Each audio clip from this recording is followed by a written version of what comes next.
The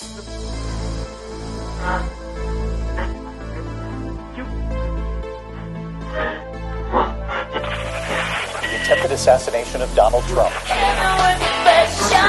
A dark new turn for a deeply divided nation.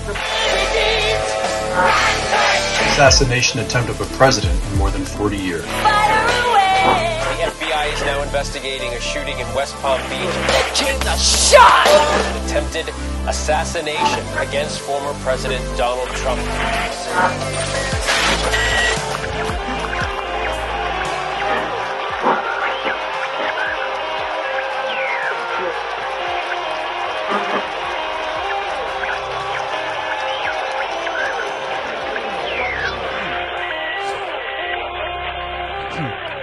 Standing in Daley Plaza a little over a year ago, my daughter and I were in Texas, and we were there for an event that she was participating in, and as a treat, as a gift to her father, we went to the School Book Depository Museum, where they said that Lee Harvey Oswald had the sniper's nest, and of course you know the story, how that President Kennedy was shot, assassinated in Dallas on that November day. Standing there in Daley Plaza, two things powerfully struck my mind. First is that when they want you dead, you are dead. The same could be said for Bobby Kennedy and Sirhan. But what I'm saying is that standing there, understanding the triangulation and the fact that there was obviously more than one shooter, that it was obviously a kill zone, Manchurian candidates don't miss. At the level that we're talking about in this particular episode, we're not talking about rabid madmen with a gun who take a couple pot shots at a leader. At this particular level that we're talking about, Manchurian-style candidates, CIA, black ops, operatives, they don't miss unless that's the design. They don't fail unless they are programmed to do so for a greater end.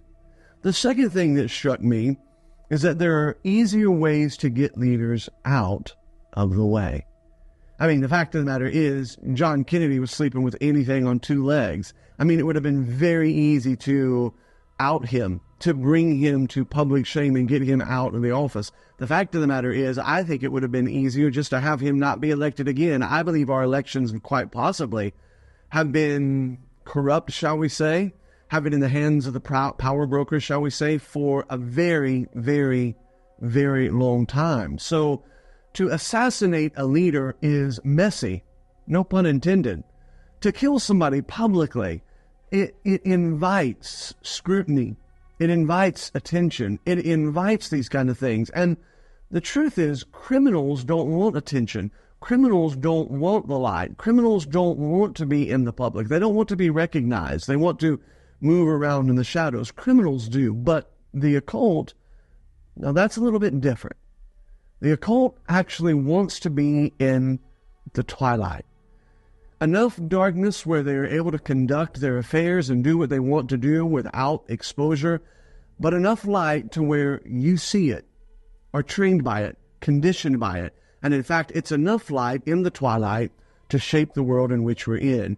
Those two factors were strong in my mind standing there that day. And now, after two attempts on former President Donald Trump's life, I find myself going back to those thoughts and thinking about where we are. Well, here we are again. Another recent attempt on President Trump's life, another assassination attempt, and you have to wonder exactly what is going to happen. The world in which we're living is so surreal. This is unprecedented. Maybe once in a blue moon, you would have an assassination attempt on the president, a former president, and one that would come so close as to graze his ear. But two, and what does the future hold? We have warned you repeatedly at the Soul Trap that these kind of events are coming, that they are being staged, that they are being elaborately placed in front of us, either directly or indirectly, to create a higher end. It is no longer a frame of reference of left and right, Republican and Democrat. And I would submit to you that it is no longer a frame of reference simply of elites and non-elites, but that there is a deeper a deeper frame of reference, one of darkness and one of light. So let's dive into this particular episode, and we're going to go back just a little bit and do some review on the first assassination attempt, the second assassination attempt. We're going to connect a few dots with some other authors and see if we can't draw a conclusion of what has happened and inference on what is going to happen. Now, the first time the assassination attempt happened, I was fishing with some young men from our church. A couple of our young men came by. We were out at the pond in our subdivision when my wife sent me a text, and she simply said, "The president has been shot. There's been an attempt on his life." And like so many of us all, I watched the replay and realized that we all had been talking about this for the Soul Trap, but now it was playing out before our very eyes. Take a look at what happened.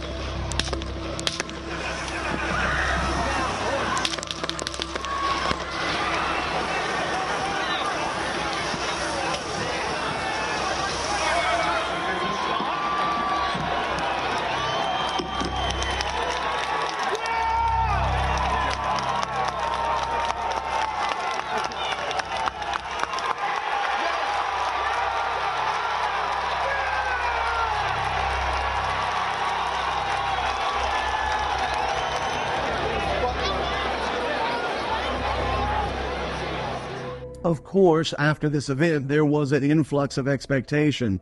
Immediately, the Soul Trap was going to do something immediately. But to me, it felt strange. Not as if I was prognosticating, but it just didn't feel like the other shoe had fallen yet. I felt like at the Soul Trap, we always are about connecting dots. And frankly, there was one big dot, but where was the other dot? Was it the shooter himself? Was it the ineptitude of the Secret Service? I mean, one Secret Service who could not even holster their weapon? What was the other dot? What was the other shoe that was to fall? Well, we didn't have to wait very long. Now we have the second dot. The second in a series of assassination attempts that has happened before our eyes. And like 9/11, the Parkland shooting, Sandy Hook, the Boston bombing, and the Vegas shooting, there is an element that makes absolutely no sense to this, and I would add many other events. One in particular is the Nashville bombing that a lot of people just don't even remember even happened. It doesn't make sense. There is another sense in which there's enough material for it to make good news, but not enough for it to make sense.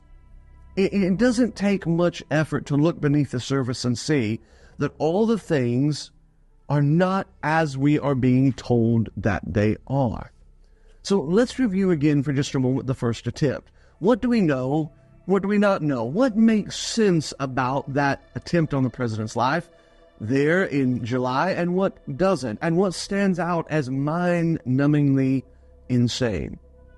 Well, on July 13th, 2024, Donald Trump, a former president of the United States and then the presumptive nominee of the Republican Party in 2024, survived an assassination attempt while speaking at an open-air campaign near Butler, Pennsylvania. Trump was shot and wounded in his upper right ear by Thomas Matthew Crooks. Of course, you always have to be careful of the three named bad guys. Lee Harvey Oswald. I'll just stop right there. But Thomas Matthew Crooks, a 20-year-old young white male from Bethel Park, Pennsylvania, who fired 8 rounds, quote-unquote, from an AR-15 styled rifle from the roof of a nearby building. Crooks also killed one audience member and critically injured 2 others. He was subsequently shot and killed by the United States Secret Service's counter-sniper team. There are videos that show Trump clasping his ear, taking cover behind the lectern. Now, some people are not sure whether it was the bullet that grazed his ear or whether it was his monitor that was shattered by a shot and pieces of that hit his ear. It really doesn't matter at that point. It's potato. The Secret Service agents shielded him immediately when they realized what was going on until the quote-unquote shooter was killed. Remember that. They shielded him until the shooter was killed, and then they began to move. Evan Vucci, a photojournalist for the Associated Press, captured photographs of the bloodied Trump pumping his fist in the air and mouthing the words, "Fight, fight, fight," as agents escorted him off stage. The images went viral on social media. Trump was taken to a hospital, treated, released later that day. He made his first public appearance after the shooting 2 days later at the 2024 Republican National Convention in Wisconsin, wearing a bandage on his ear. Now, when it comes to assessing the security arrangements of the day, there's a lot of interesting things that are afoot. The Federal Bureau of Investigation had no information about any particular threats before the event. None? Good. You sure about that? The Secret Service had increased Trump's security detail in earlier weeks because of intelligence indicating that Iran was plotting to assassinate Trump. So which one is it? Did the FBI have no information about any particular threats? Or was there intelligence that a foreign government, an arch-enemy Iran, was plotting to assassinate Trump? That would be my first one. Which one is it? I've heard it both ways. And I thought the Homeland Security and all of that yada yada stuff after 9/11 was so that these inter-agencies would be able to communicate together. How about no? And I digress. There was nothing there, apparently, that would indicate that, except the Secret Service was aware that there was a plot from Iran, leading the Secret Service to boost security measures before the incident. Well, if that was their boosting, God help Donald Trump if they had not boosted it. He probably would be dead, and we would be dealing with a whole other subject now. The acting Iranian Minister of Foreign Affairs rejected the claim and said it wanted a, quote, legal path to bring Trump to justice for ordering the assassination of Soleimani. Right. U.S. Representative Mike Kelly said he had contacted the Trump campaign to recommend holding the rally in an area that could handle a larger crowd than the Butler Farm grounds, but that their response was, "We appreciate your input, but we've already made up our minds." Attendees at the Trump rallies are normally screened for prohibited items, including weapons.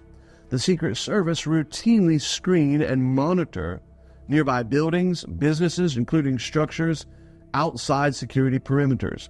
So, remember that. One of the standard operating procedures is to monitor not just the interior area, perimeter of the speaking engagement, but the outside. And that's the real dangerous area. It's not that just an assassin could get into the event. It's what an assassin could do reaching from the outside in. Of course, basic security 101 is any elevated area, any building. And anybody knows that probably within 1,000 yards, certainly within 800 yards, you have got to secure the building tops. It's not a complicated thing to do, especially there. We're not talking about a city, a suburban area. We're talking about a field with only a limited amount of buildings that are high enough for a sniper, for a would-be assassin to use. That's normal standard operating procedure, except for this case. The event had security stationed into an outer area, patrolled by state police, and the inner perimeter was holding and patrolled by Secret Service. Also, there were 4 separate counter-sniper teams that were assigned to the event, 2 from the Secret Service and 2 from local law enforcement. One of these teams, comprising 3 snipers, local SWAT officials by the name of Greg Nickel and Jason Woods, and then there was a 3rd shooter from Butler County SWAT team, were assigned to be positioned inside a building owned by AGR International. Now, I want you to remember that because we're going to circle back around to that one as well. AGR, the building owned by AGR International, that was the building that was assigned, and there were 3 SWAT team members or 3 sniper members that were assigned to be stationed, positioned inside a building. Now, there's 2 issues that are going to come from that. Number one, I'm not sure why you have snipers inside a building, but maybe there was some other kind of thing that they were doing there.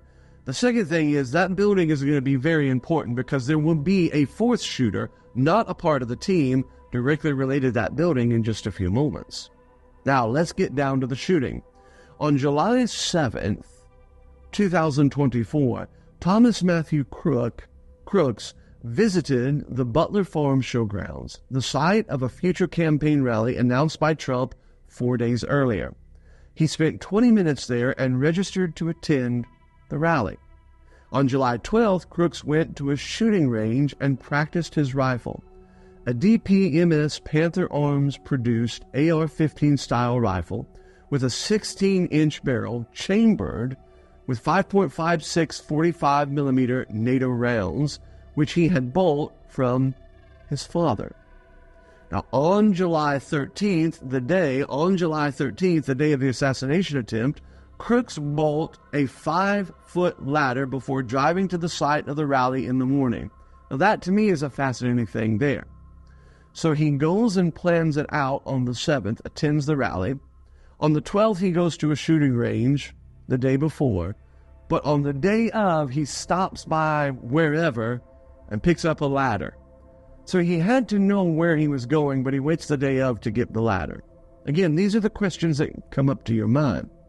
According to ABC, a team of Beaver County SWAT officers tasked with supporting the Secret Service had taken its position at the security perimeter by mid-morning. Crooks left the rally site and bought 50 rounds of ammunition from a gun store before driving back to the rally at 3:55 p.m. Does that make sense to you? That makes zero sense. That's no planning, no articulation. But I will tell you what it does do. It reminds me a great deal of the Oklahoma City bombing and McVeigh. It reminds me of somebody who wants to be seen. If you wanted to kill the President of the United States, you would want to fly under the radar as much as possible. You've already bought ammunition from your dad. Why would you go to a gun store for the video camera? Why would you go and get a ladder from a store like that on the day of the video camera? You want to be seen, or somebody has programmed you to want to be seen. I digress here for just a moment, but all of these guys, they all do the same thing, from the Parkland shooting to whatever else you want to get to. They all have a very mind-numbingly same thing. Even at the Aurora shooting, it's the same operation over and over and over.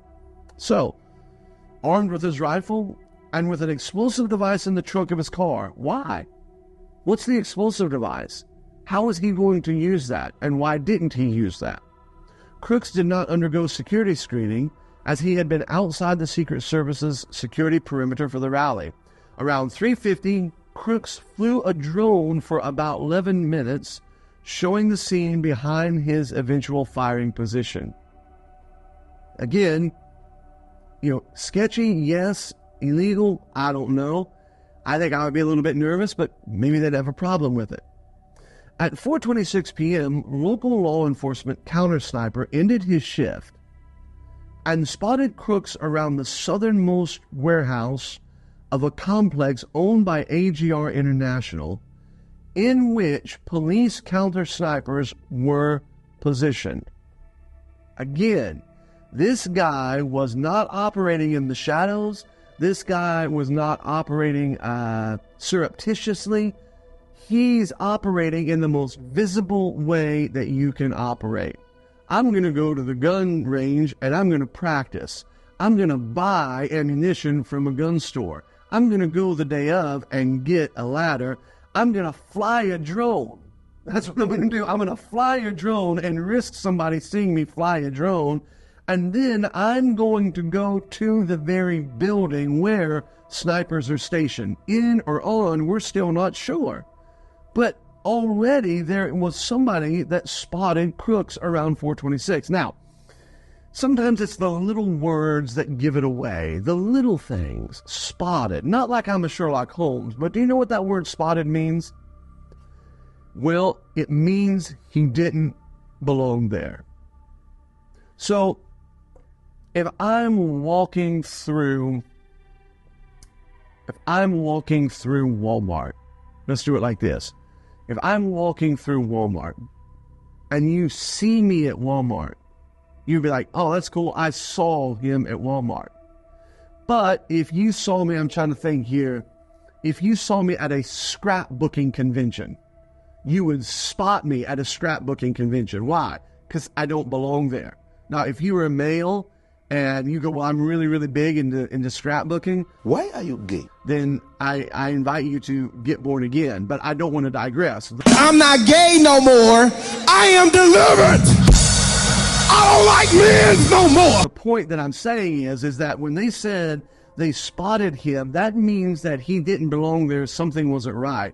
We already know that they were concerned about the Iranians, and everybody in the world knows that Trump is a target. So, this is what I'm not making this up. This is what the counter sniper who got off on his shift and spotted somebody that didn't belong, a guy that's flown a drone. We don't know where his ladder is. His gun's maybe still in the car. We don't know, but spotted him. Here's what he does. The counter sniper then text messages his colleagues about crooks. He texts, noting that he may know about the police presence inside the building. Huh? What does that mean? What does that even mean? If you spot him and then you send a text and go, hey, he may know, I'm confused. I think we all are. The New York Times retrospectively described the text messages as suggesting that crooks aroused police suspicion more than 90 minutes before the shooting. Now you tell me this is just a straight up crazy guy. No. Something's going on. Now, the fact of the matter is you either have a conspiracy of incompetence or you have a conspiracy to one degree or another on a sliding scale of intentionality. But there is a conspiracy of something going on. They spot this guy 90 minutes before, and all this Deputy Fife can do is send a text. At 5:14, one of the counter snipers still in the building saw Crooks directly underneath the warehouse and photographed him. Why would you photograph him? I'm not sure what's going on there. Are you getting these pieces put together? They're seeing this guy, texting about this guy. This guy's in plain sight, and nobody is doing anything.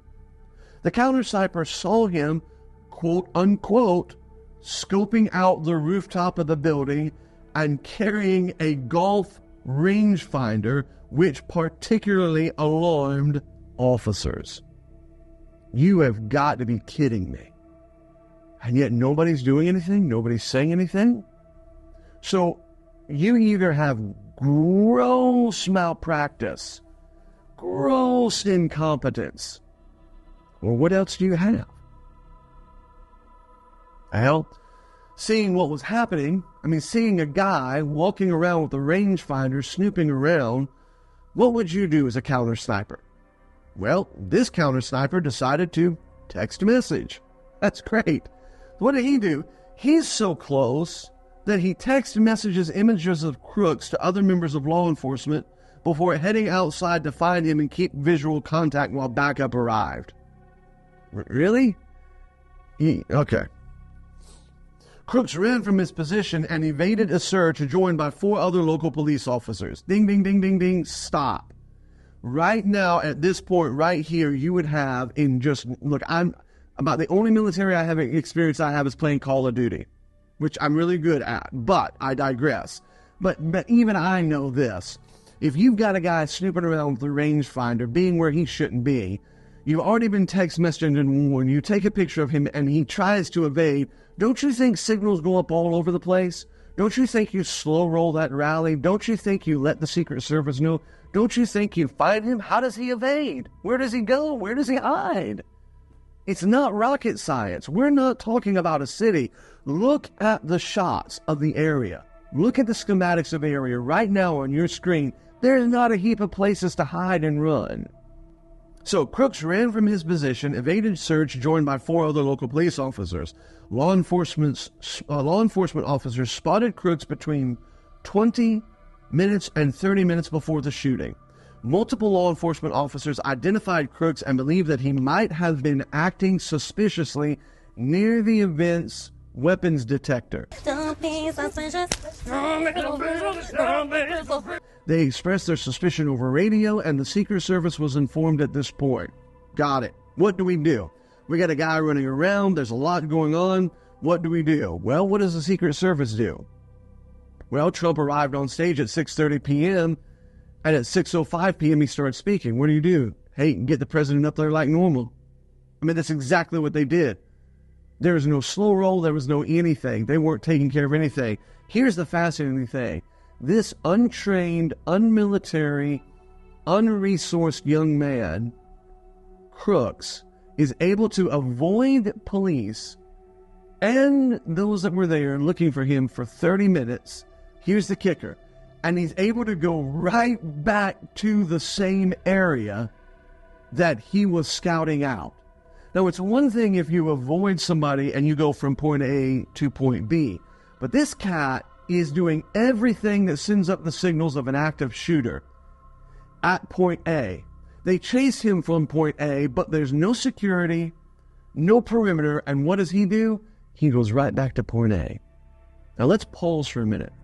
They already knew that there may have been a shooter on the prowl. Of course, that is what we do with all of our communication devices that we have. What do we do? With all the elaborate communication, with all the real-time data, we text pictures. No alerts, no pausing, no additional show of force on stage. Snipers that were stationed were not even realigned to focus into that area, were they? No.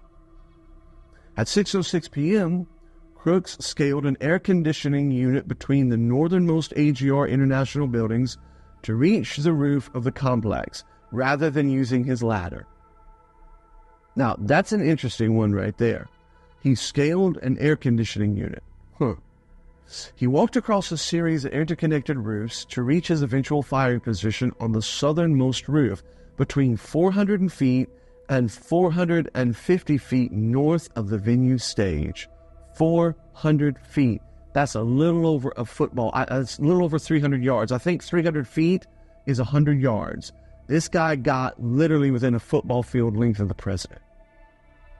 The building housed 3 police snipers tasked with covering the rally, but because of a shortage of personnel, none of them were on the roof. Several bystanders witnessed a person on the roof carrying a rifle. Let me restate that. Several bystanders witnessed a person on the roof carrying a rifle and alerted police about minutes before shots were fired. The slant of the roof that Crooks had been on may have prevented Secret Service snipers from seeing him as he crawled into firing position. That's the standard thing. The Northern Snipers team view of Crooks' position had also been blocked by trees. Using a 3-dimensional simulation of the shooting, the New York Times reported that the gunman was largely concealed by 2 trees and the slope of the warehouse building roof, which he used as his perch. Yeah, because the Secret Service, they don't have high-powered rifles, and they don't have high-powered scopes, and they don't have anybody looking around, and nobody would have even thought that that might have been a good place to take a shot. At 6:08 p.m., a local law enforcement officer reported over the radio, "Someone's on the roof." Now, how is this not being relayed to the Secret Service? Police body cam footage has revealed that at this point, a search operation began in which at least 4 Pennsylvania law enforcement officers focused on the roof Crooks was on and its immediate surroundings, attempting to reach Crooks. Now, again, I go back, these are things we're trying to connect. Why aren't the snipers automatically now tuned in over there? Hey, we got a problem on the roof over here. Can we get eyes on this? I mean, is that complicated? Is that hard? They weren't. Hoisted by another officer, a Butler Township police officer attempted to climb to the roof of the building in search of the one reported man. Crooks spotted the officer while the officer's hands were clinging to the edge of the roof and aimed his rifle at the officer, at which point the officer let go, falling 8 feet to the ground. According to ABC, this encounter, which occurred about 40 seconds before Crooks opened fire, was the first time any law enforcement saw that the person on the roof had a gun. Well, that's incorrect. That's just incorrect. I don't believe that. But be that as it may, 40 seconds is an eternity. Here's my question. Why doesn't a red alert, whatever you want to call it, go out right now? We've got a shooter. We've got a shooter. Get the president out of there. Get the president out of there. At 40 seconds, count it. 1,000, 2, 1,000. You now know that there is a sniper on the roof. Here's my second question. If that alert didn't go out to the Secret Service, why weren't the snipers already oriented, said, we've got a shooter? Why were they waiting until shots were fired? Why wasn't there a widespread information that went out over everywhere? We've got a shooter on this roof, and the snipers? No. You have incompetence or intentionality. But either which way, you have a conspiracy unfolding before your very eyes. Crooks undertook the shooting immediately after the confrontation. A few minutes into Trump's speech, starting at 6:11, Crooks fired 8 shots into the rally, striking Trump and 3 rallygoers. One fatally shot before being killed seconds later by a sniper from the Secret Service. As the shots were heard, rally attendees yelled, "Duck." Police body cam footage captured the movements and responses of some of the law enforcement officials at the rally to detect the threat on the rooftop, which the BBC would later describe as moments of frustration and confusion and miscommunication. A total of 2 shots were fired toward Crooks. The first shot, fired by a member of the Butler County Emergency Service Unit 6 seconds after Crooks had started firing at Trump, hit Crooks' rifle stock, which fragmented into debris and hit his face, neck, and right shoulder, causing Crooks to stop shooting and reposition himself. Located on a building behind Trump's left shoulder, a team of Secret Service counter-snipers were facing in a different direction. Why? But at this moment, reoriented towards Crooks to aim the second shot at him before he could resume firing. A member of that team then fatally shot Crooks 16 seconds after Crooks had begun firing. Now, amazingly about this, the Secret Service allowed Donald Trump to stay on the stage. Now, I'm going to tell you, I think one of the baddest moments of all time, one of the most John Wayne moments I've ever seen, is when Donald Trump gets up, he's got blood on his face, and he's shouting, "Fight, fight, fight," but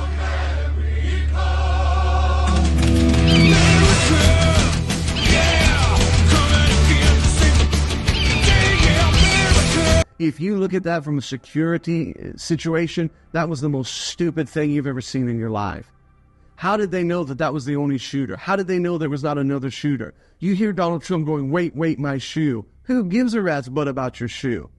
You have been shot. Others have been wounded. The former president and presumptive nominee of the Republican Party is being shot out by a high-powered rifle. We can buy you another set of penny loafers. Lord knows you've got the money. We got to get you off the stage, out of here right now. Compare what they did with Reagan when he was shot with what they did with Donald Trump. It's almost like they propped him up for one more shot, one more photo shot. Which one? So, have you heard much more about Crooks? Oh, you have to dig. But that passed. Then we had the Republican nominee. Then we had Joe Biden. And then we had Joe Biden's collapse as we all sat there and watched him debate Donald Trump and fill his diaper on national TV. Here we are. It's Oops, I Crapped My Pants. Oops, I crapped my pants. I've heard of them. What's what? And then we have Kamala Harris, and now we had a second attack, a second assassination attempt. What do we know? Well, a 3-named man again. Ryan Wesley Routh was charged with 2 firearm offenses in federal court on Monday. If convicted on the 2 firearms charges, he could face a maximum sentence of 20 years and probably will be convicted with charged with more. Routh, 58, was armed with an AK-47 style rifle and was allegedly 300 to 500 yards away from former President Donald Trump at Trump International golf courses when members of the Secret Service detail spotted him and opened fire, according to Palm Beach County Sheriff Rick Bradshaw. The head of the Secret Service said the suspect did not fire or get off any shots at our agent and did not have a line of sight to Trump. Well, that makes us all feel so much better, doesn't it? Routh was pulled over and detained about 50 miles away after law enforcement alert was issued for the black Nissan with license plate number. He did not resist when he was taken into custody. Law enforcement officials say they found the rifle, scope, 2 backpacks with ceramic tile, and a GoPro cam in the bushes at the golf course. Now, interestingly, Trump said he heard shots fired by Secret Service agents. Former President Donald Trump recalled Sunday's apparent assassination attempt during an event on the social media platform X on Monday evening, saying he heard the shots from Secret Service. The former president said he and friends were golfing when, quote, "we heard shots being fired in the air." Again, it's those little things that catch my attention. Why would you say it like that? We heard shots being fired in the air. And I guess probably 4 or 5, and it sounded like bullets, but what do I know about that? But Secret Service knew immediately it was bullets, and they grabbed me. I'm confused. What does that mean? If he's 300 to 500 yards away, and they were telling us that that guy, Ralph, did not get off any shots, what does he mean he's hearing bullets? And what does it mean? Let me read this to you again. We heard shots being fired in the air. I guess probably 4 or 5. It sounded like bullets. But what do I know about that? But Secret Service knew immediately it was bullets, and they grabbed me. Do you understand what he's saying? If you heard shots being fired 300 to 500 yards away, you would go, yeah, we heard shots being fired in the distance. The Secret Service grabbed us. He said we heard shots being fired in the air. I'll tell you what I think he's saying. They heard shots coming at them in the air. I guess probably 4 or 5. It sounded like bullets, but what do I know? But the Secret Service knew immediately it was bullets. What does that mean? They heard the shots. They heard the sound of bullets coming downrange at them, and they grabbed me. Again, we have a conspiracy of ineptitude and or a conspiracy of intentionality. But regardless, something is going on. Now the question then becomes, what do we know about this Ryan Wesley Ruth, the Trump assassination attempt, and him being arrested? A picture is emerging of Ryan Wesley Ruth, Ralph, however you want to pronounce it, the suspect who officials say pointed a high-powered rifle from the tree line of a Florida golf course, but never fired any shots. Of course, we digress. Never fired any shots where the former President Donald Trump was golfing. The FBI and the U.S. Secret Service are investigating the incident, which the FBI said, quote, appears to be an attempted assassination of the former President Trump. Brilliant detective work. Ralph, 58, appeared in federal court on a Monday morning on 2 charges of possession of firearms. Ralph was armed with an AK-47 style. It was described as a loaded SKS-style caliber rifle with a scope. The suspect was a few holes ahead of where the president was golfing at the Trump International Course in West Palm Beach, officials said. The Secret Service said Monday that the suspect did not have a line of sight of Trump. Well, I find that interesting that they didn't, because my question would be then why was the gun sticking out? I mean, are these guys that are trying to kill the president just natural-born idiots? I mean, the truth of the matter is, kids and gamers that have never handled weapons before, it's very strange how that when they want to, they can go into these mass shootings and kill with lethal military-like precision. But in the case of both of these events, these guys didn't have any idea what they were doing. Then again, the sheer apparent incompetence of the Secret Service, they can't seem to hit anything either. This guy had a gun pointed at the president, the shots were fired, and the Secret Service agent couldn't hit anything. Well, probably couldn't hit anything because they don't even know how to holster their weapon.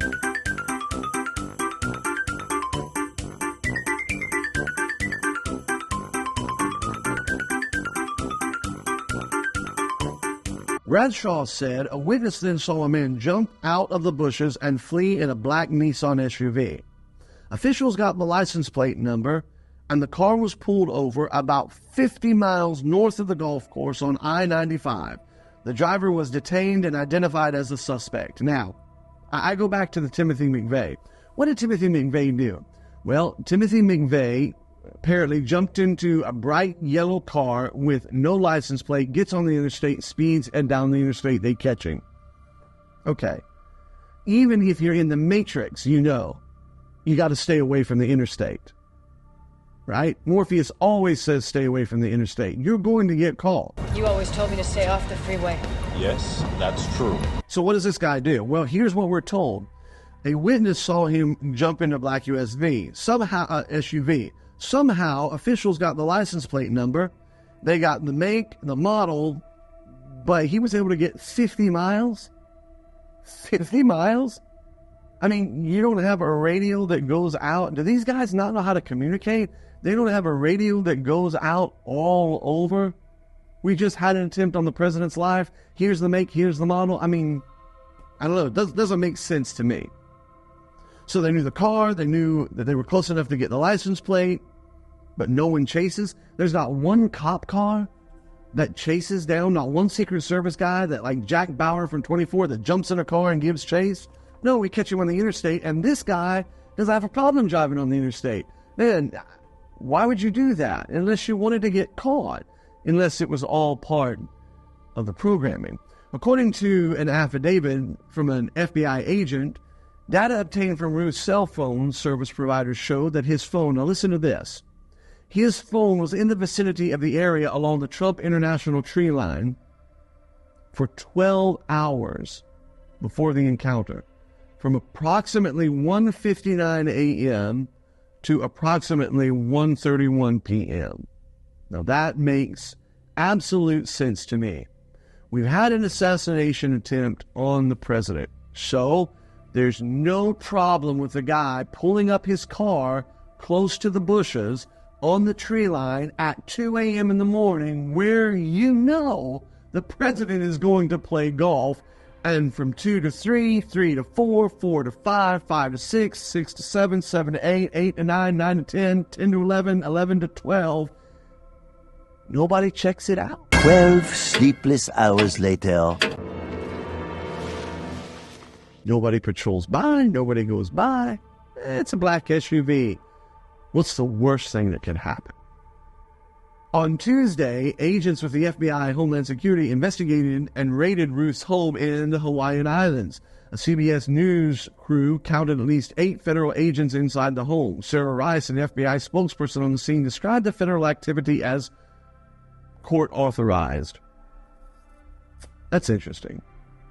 As the investigation continues, here's what we do know about the suspect. He has a decades-long criminal history. Ruth told a judge Monday he's employed and makes about $3,000 a month, but he didn't provide details about his job. He said he didn't have any assets during Monday's hearing. It was determined that he qualified for a public defender. His most recent address was in Hawaii, but he spent most of his life in North Carolina, according to property records. He owned Camp Box Honolulu, a shed building company, according to his LinkedIn profile. The account also says that he studied at North Carolina Agricultural and Technical State University and graduated in 1998.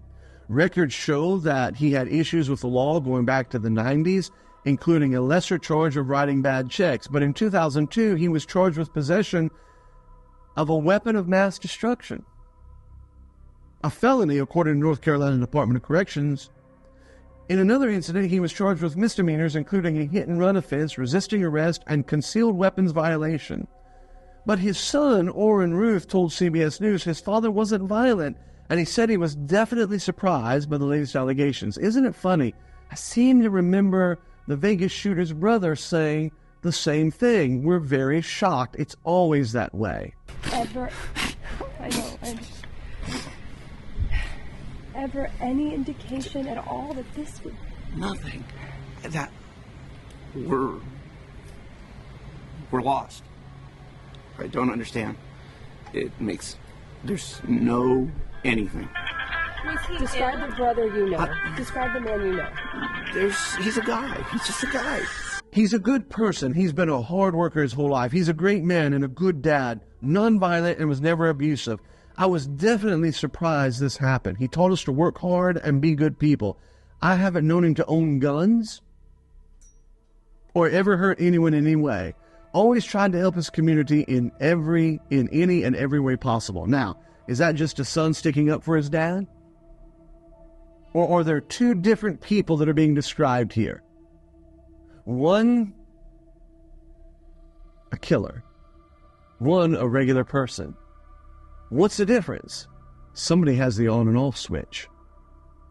Ruth voted Democratic in 2024 primary election in North Carolina. He voted in person according to the North Carolina State Board of Elections. He appears to have been registered as an unaffiliated voter. But the big thing that's interesting is he has passionate support for the Ukraine. A CBS News review of Routh's social media shows his pro-Ukraine views seeped into his public statements as well.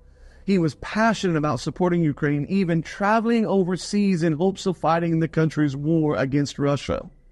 Now, I want you to keep this in mind. It didn't work out for him, so he came back to try to raise money and raise support. Now, I want you to follow this very carefully. We have a guy who has very little record of income. We have a guy who has a criminal record in the most glaring way possible, and yet friends and family around him go, man, that's not the guy we know. He's loving and wonderful. He's very passionate about the Ukraine, and he goes over to the Ukraine to try to fight Russia, supposedly, but that doesn't work, so he comes back to raise support. Everything that I just described to you is verbatim Lee Harvey Oswald. Didn't Lee Harvey Oswald go over to Russia? Wasn't Lee Harvey Oswald spotted in trying to raise money for the resistance fighters in Cuba? Wasn't Lee Harvey Oswald, everybody that knew him said, I just don't see him doing that? Same M.O., different character, but the same programming. Now, Crook was, interestingly enough, in a BlackRock commercial, and so was Ruth. Both of them were involved in support for the Ukraine, and BlackRock is a front, well, I should say, uses the CIA to execute what it wants done throughout the world. If you want to know what BlackRock is, if you want to understand what's going on, then you have to take a look into that rabbit hole, because BlackRock, Vanguard, those are the ones that are running the world. The CIA, the FBI, the Department of Justice, those are just the fronts, the private investigators, the ones that do the wet work for those that are actually running the show. Let me let one of the crack investigators out there give you a little piecemeal on how the whole thing fits together. All roads to the Trump assassinations lead to one thing alone. So we see some similarities between the shooters. Both were donors to Act Blue, a PAC for the Democrat Party. Both managed to get within 500 yards of Trump. Both attempts were followed by the mainstream media kind of oddly downplaying the severity of the situations, and most importantly, Crooks was in a 2023 BlackRock commercial, and Ralph was in a 2022 commercial for the Ukrainian militia that had been trained by the American CIA for the past decade and is funded by BlackRock.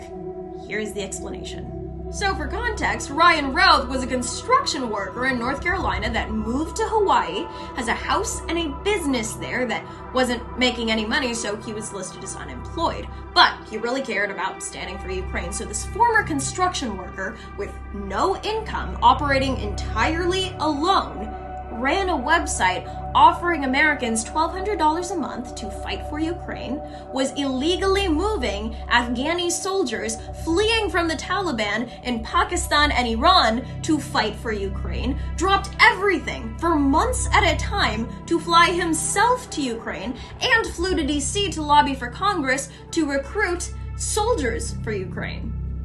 He also has about 100 criminal filings, including a 2002 arrest for possessing a weapon of mass destruction, as most construction workers do, and he obviously still has weapons, and not only is he still allowed to vote, but to vote in North Carolina as recently as this year, even though he's a resident of Hawaii. And like most construction workers, he had a hunch where Trump would be on a Sunday afternoon and was waiting at the golf course for 12 hours ahead of time, even though Trump's schedule was off the record. The most probable explanation is tied to BlackRock. So in 2022, Ralph was in a commercial that advertised the Yazov Battalion, which is a Ukrainian neo-Nazi militia trained by the CIA and funded by BlackRock. So what links Ukraine, the CIA, and BlackRock? Well, ever since the Cuban Missile Crisis, the dissolution of the Russian Empire has been an American priority because they have nukes aimed at us. Now, BlackRock essentially owns the US government, considering the top economic advisors for the Biden-Harris admin come from BlackRock. BlackRock wants the oil and rare metals in eastern Ukraine because it owns companies that sell oil and rare metals.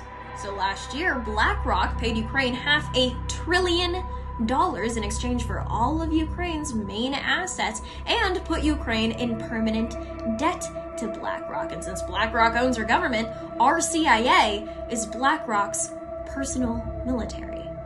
And troubled souls like Routh and Crooks are groomed to be useful pawns that exist to look like random eccentric people and take the sole blame for carefully crafted crimes like attempting to extinguish the primary threat to the mega monopoly that not only runs our government, but the world.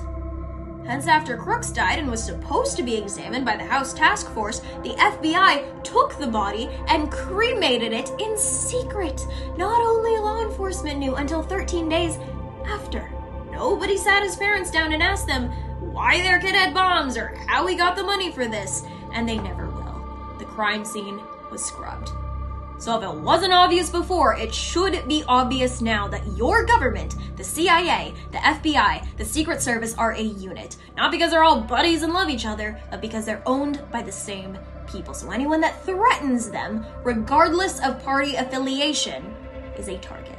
So no wonder for years people have said Trump would be assassinated, and no wonder they refused to give Secret Service protection to a Kennedy.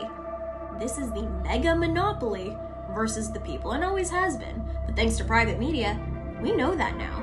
So the attempt to shut down any resistance is going to be stronger than ever. This is the totalitarians versus we the people. So fight. Well, we can get mad at Gen Z for not coming through, but every once in a while a Gen Zer gets it right, and she definitely got it right. The connections are thick as thieves. There's unbelievably no way to deny it. As we have said all along, what you have is a conspiracy without a doubt. It is either a conspiracy of ignorance, incompetence, or it is a conspiracy of intentionality. Now, I'll go back to what I originally said. The question that you have to ask with all due respect is, why is the man still alive? Maybe because the point was never for him to be killed in the first place. Maybe there is a deeper, not a political, not an economic, not a right or left or Republican or Democrat. Maybe there is an occult conditioning that is being used. Fear is the power. Fear is the driver. That is what is happening. It is a constant world that we are being forced to live in that is ambiently destroying our ability to discern right and wrong, to discern reality and non-reality. We have already covered this book, but there is a book by Michael A. Hoffman II called Secret Societies and Psychological Warfare, and I think a section from this hits pretty hard. Notice what he says.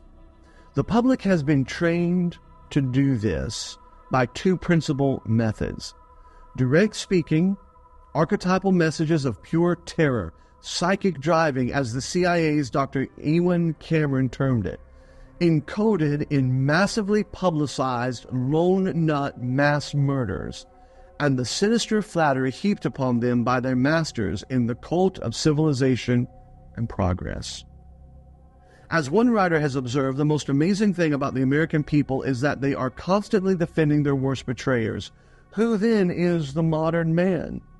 He is a mind-bombed patsy who gets his marching orders from Twilight language.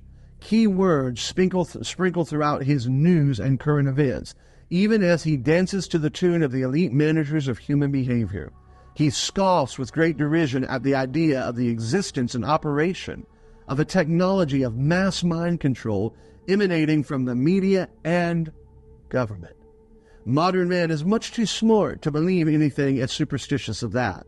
Modern man is the ideal hypnotic subject, puffed up on the idea that he is the crown of creation. He vehemently denies the power of the hypnotist's control over him, even as his head bobs up and down on a string.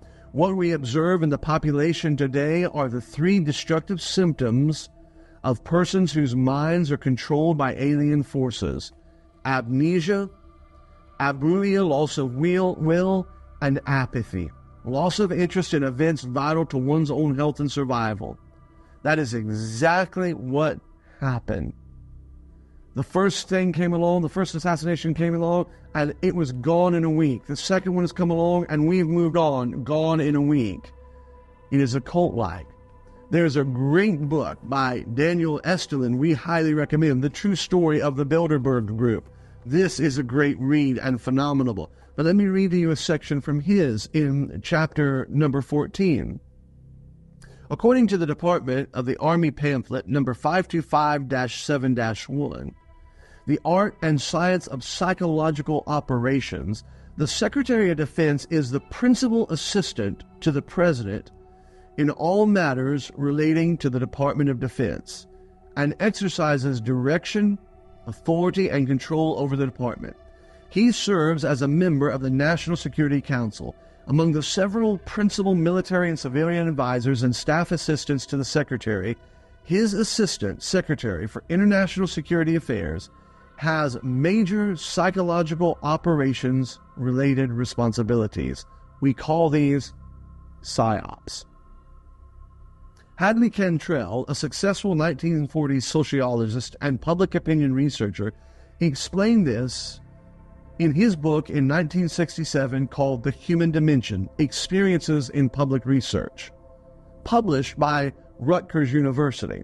Quote, psychopolitical operations are propaganda campaigns designed to create perpetual tensions and to manipulate different groups of people to accept the particular climate of opinion the CFR seeks to achieve in the world. Let me read that to you again. That is a profound statement. It was written back in 1967. Psychopolitical operations, Crooks and Ruth, are propaganda campaigns designed to create perpetual tension and to manipulate different groups of people to accept the particular climate of opinion that the CFR or the elites or the power brokers seek to achieve in the world. As Ken Atakai has noted, quote, what most Americans believe to be public opinion is in reality carefully crafted and scripted propaganda designed to elicit a desired behavioral response from the public, getting people to behave the way you hope they will behave by persuading them that it is ultimately in their interest to do so is achieving a desired behavioral response. I submit to you that two things are happening. At a spiritual level, what you have is an occultic activity that is taking place on the very screen in front of you. The gods are gone. They no longer need the temples. They no longer need the sacrifices. They no longer need the bonfires. They no longer need these statues of Moloch with its arms outstended. Oh, they'll go back to that from time to time in the Bilderberg meetings and at the Bohemian Grove. But for the most part, as technology has advanced, so have the gods. But they still want their blood. They still want their occult. They still want their fear and terror. And you and I, we are the sources of fear and terror. And what we are seeing is, I believe, an occult staging, but we are also seeing what Estlin says here, and I think he says it so well. They are creating perpetual tension. We are headed towards the crescendo of a perpetual tension. Does Donald Trump make it? Does Kamala Harris make it? What happens if Joe Biden dies by natural causes because you've already been conditioned to see he's not in good shape? What happens if he dies by natural causes? I'd have to laugh at that.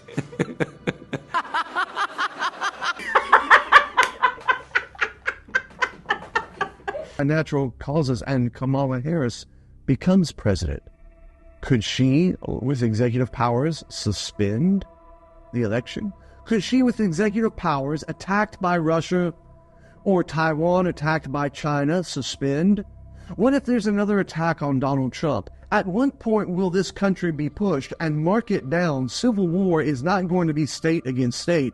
It will be more brother against brother than we have ever seen before, because this country is divided ideologically 50-50 in our churches, in our schools, in our homes, in the bars, at the ball game. No, we are being pushed. What we are seeing are not lone nuts that have nothing better to do.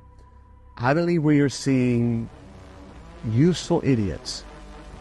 We are seeing programmed assassins, not used to take out a king, used to take out kingdom. 10 toes in when we standing on business. I'm Donald Trump, and I approve this message. Rumors of an explosive device in a nearby vehicle surfaced this morning, but police quickly dismissed those rumors, stating there was only a suspicious occurrence with no credible threat. But if I were the president, I would inform the threatening country, in this case Iran, that if you do anything to harm this person, we are going to blow your largest cities and the country itself to smithereens, to smithereens, to smithereens, to smithereens. We're going to blow it to smithereens. You can't do that. Your cities and the country itself to smithereens. We're going to blow it to smithereens. You can't do that.